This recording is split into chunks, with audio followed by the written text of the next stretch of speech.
पति के रिश्तेदार। शादी के 7 साल बीतने के बाद भी पति पत्नी में काफ़ी झगड़े होते रहते थे।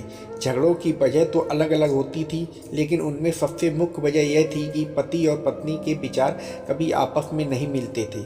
जहां पति स्वभाव से नेक, सेवाभावी और सबके प्रति समभाव रखने वाला था, वहीं पत्नी का स्वभाव स्वार्थी और भेदभाव करने वाला था।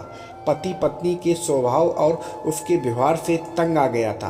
वह हमेशा कोशिश करता रहता है कि पत्नी के आचरण और स्वभाव में किसी तरह बदलाव आए।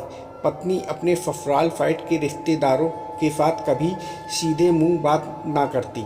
कई लोग उसके खराब व्यवहार के कारण नाराज हो जाते, लेकिन पत्नी उसकी भी परवाह नहीं करती।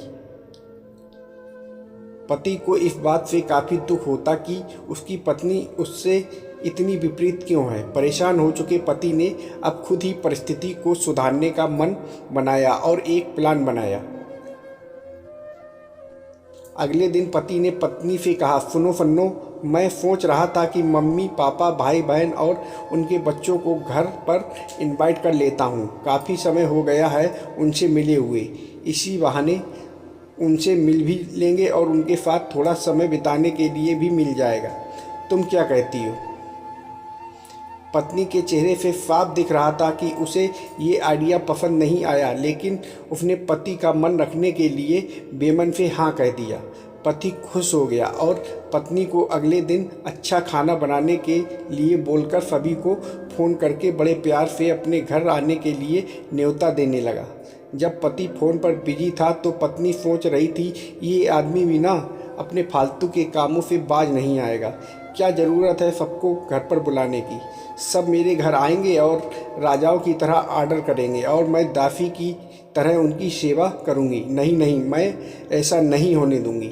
अच्छा खाना तो क्या, मैं उन्हें सादा खाना भी नसीब नहीं होने दूंगी। देखती हूँ कितनी देर टिकते हैं ये लोग मेरे घर।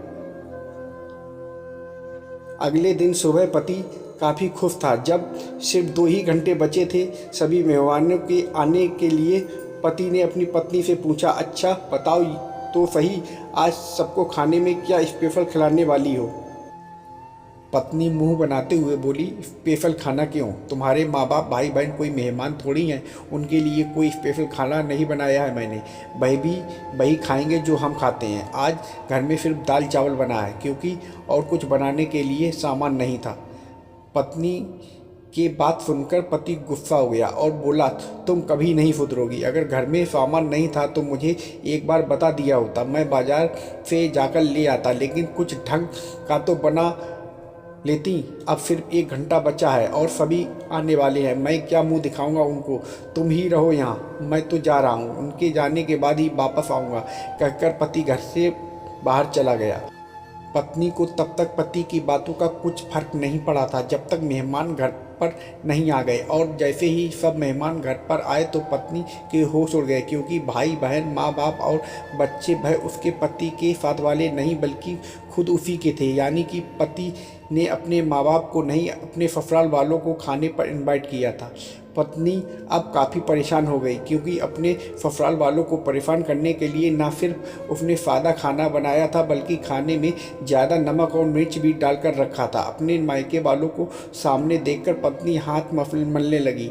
थोड़ा सोचने के बाद पत्नी ने अपने पति को फ़ोन मिलाया और कहा, तुमने मुझे पहले क्यों नहीं बताया कि मेरे मम्मी पापा और भाई बहन आने वाले हैं? तुम पहले बता देते तो मैं अच्छा खाना उनके लिए बनाती। पति ने कहा, मैंने वही बताया जो मैं मानता हूँ। मैंने कभी तुम्हारे परिवार वालों को पराया नहीं समझा और तुमने कभी मेरे परिवार वालों को अपना नहीं माना। और मैं जानता हूँ कि तुमने यह सोचकर कि मेरे मम्मी पापा और भाई बहन आने वाले हैं, जानबूझकर घटिया खाना बनाया। अब तुमने जो किया उसे तुम खुद भुगतो। मुझे पता है तुमने मुझे इसलिए फ़ोन किया होगा ताकि बाहर से खाना मंगवा सको, लेकिन मैं ऐसा नहीं करूँगा, ताकि तुम्हें तुम्हारे किए की सज़ा मिल सके। इतना कहकर पति ने फ़ोन कट कर दिया। ना चाहते हुए भी पत्नी को अपने मायके वालों को वही खाना खिलाना पड़ा। उसके रिश्तेदार ज़्यादा मिर्च और नमक खाना भी ऐसा सोचकर खा गए कि बेटी से गलती हो गई होगी। लेकिन बाद में जब दामाद ने सारी बात उन्हें बताई, तब उन्हें बहुत शर्मिंदगी महसूस हुई और सभी उसको बुरा बुरा बर्ताव के लिए डांटकर उसे नाराज़ होकर चले गए। दोस्तों, अच्छे रिश्ते बनाए जाते हैं प्यार और अच्छे व्यवहार से, सिर्फ खून के रिश्ते अच्छे नहीं होते।